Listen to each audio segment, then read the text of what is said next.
Hi, I'm Mark Cohen, the General Counsel for InterNACHI, and I want to spend a few minutes explaining InterNACHI's standard pre-inspection agreement. One of the things that you'll notice is this agreement is not written in the third person like most legal documents are, so it doesn't refer to the inspector and the client, but rather just refers to you and us because that's easier to understand for the client. We've worked very hard to keep this agreement down to one page because potential clients get a little nervous when you hand them pages and pages of legalese. But there is a reason for each provision in this contract. So in the first paragraph, it's simply discussing what the fee for the inspection is going to be and whether it's going to be paid in full upfront or partially upfront and partially after the completion of the inspection.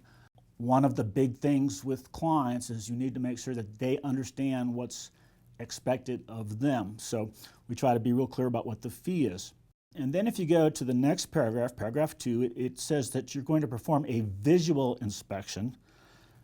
That's important because sometimes an unhappy client may try to hold you liable for something that you couldn't see for whatever reason because it was inaccessible or for some other reason.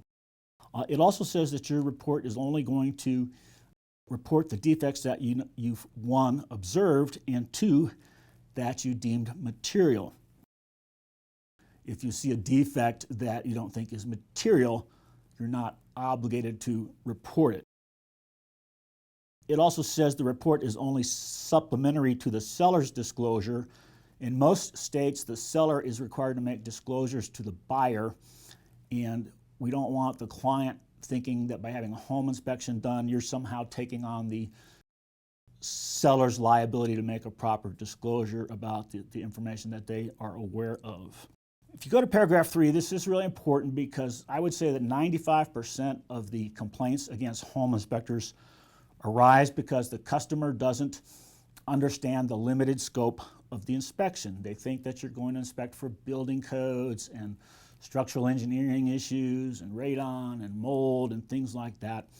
So it's important that they know right up front what a general home inspection consists of and what's not included. And so in the agreement we state that you're going to use the InterNACHI standards of practice, and we even give them a link to that so they can go see that. And then we also state if your state has mandatory standards of practice that you'll comply with those. Very important to know that for the customer to know that the scope of the inspection is limited. Paragraph 3 also tries to make clear that InterNACHI itself is not part of your agreement with the client. Sometimes the clients don't understand that InterNACHI doesn't supervise you. InterNACHI doesn't receive a cut of your inspection fee other than, I suppose, the dues that you pay. And InterNACHI, quite frankly, doesn't want to be sued if we can avoid it. So we try to make clear to the customer that we're not supervising the inspector. Paragraph 4 is sort of a summary of the things that we don't test for or we don't inspect for generally.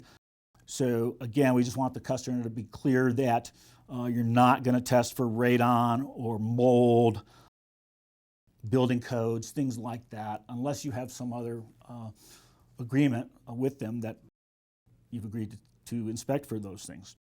Paragraph 5 says the inspection is only for the client's use and that you're not responsible if your client gives that report to some third party and that third party then tries to rely on the report, you're not responsible for it.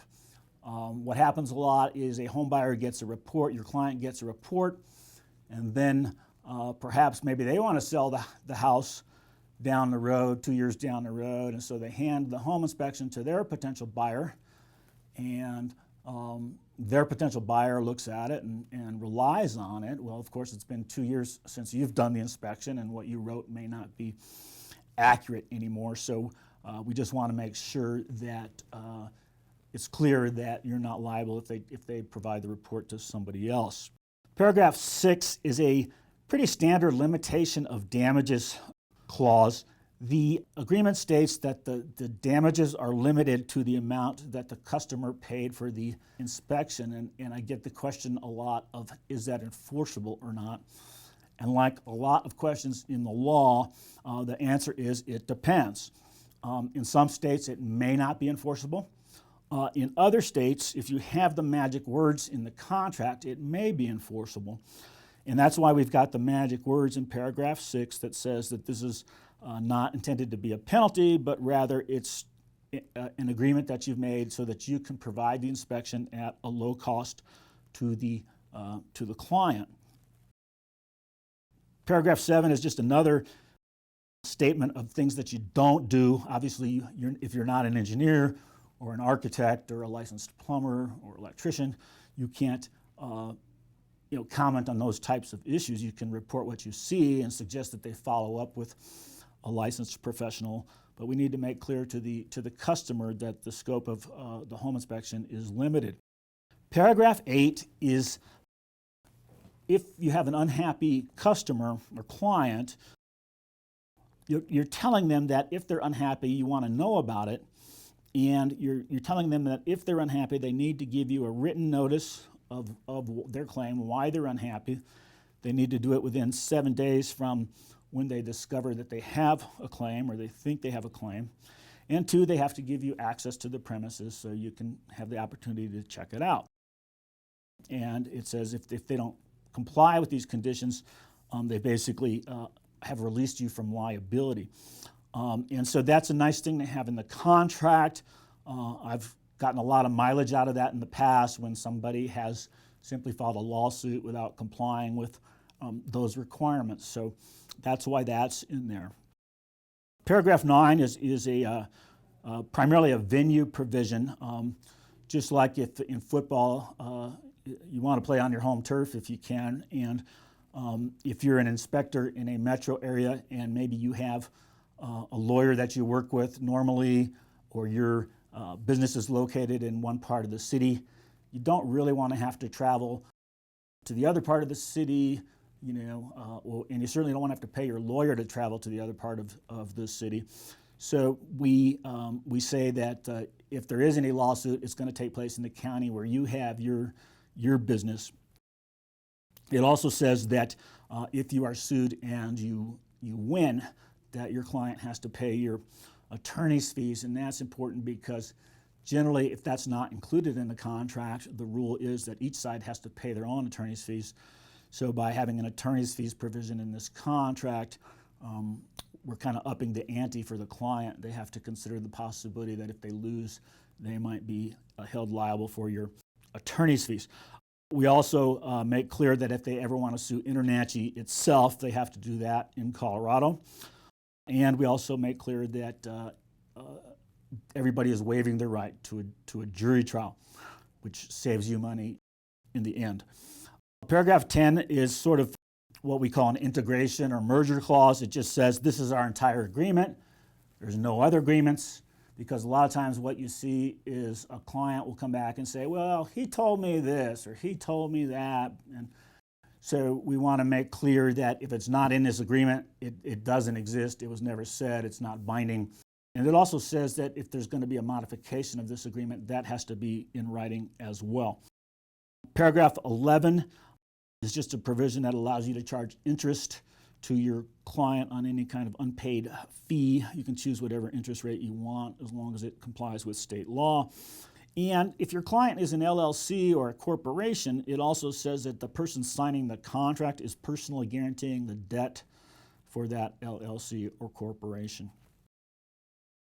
Paragraph 12, sometimes a customer will call you back later and ask you to do another inspection of the same property, and this just says that if you do that, they're still subject to all the terms of this agreement. Paragraph 13 says that they cannot assign the agreement to somebody else. It's a contract between you and your client. They can't then transfer it to a third party. Paragraph 14 is sort of some standard legalese. In the law, there's a rule that says if a document is ambiguous, the court will generally construe that against whoever drafted it. And what we're doing in this paragraph is we're sort of changing that rule. We're saying, look, you had the opportunity to have a lawyer review it, and we don't think there's anything ambiguous, but if there is, it's not going to be construed against us. Paragraph 15, a lot of times you will be doing a home inspection for a couple, and maybe only one of them is available to sign the contract. So we're just saying the person signing is representing that he or she has the authority to sign it for their spouse or whoever else is buying the property with them. Paragraph 16 just informs the client that if they would like a larger print version of this agreement before they sign it, that you will give them one. As I said, we worked really hard to get this all down to one page, but there have been court cases where the courts have said, you know, the print was so fine that we're not going to hold the customer liable for it. So just to try to prevent that kind of thing, we want to be able to show, hey, we gave them the opportunity to get a large font version of this document if they requested it. Finally, InterNACHI has paragraph 17. InterNACHI has a buyback program. Not every inspector participates in that, but if you do participate in it, we want the customer to know right up front that there's terms and limitations on that buyback program, and we have a link to those terms and limitations. So that is a brief summary of the InterNACHI contract and the reasons that we have the language in there. We're sort of always revising this document when we learn of a new problem. If we can fix it by tweaking the contract, we try to do that. I hope that this has been helpful for you, and if you have any questions about it or about your own contract, please give me a call or send me an email. Thanks.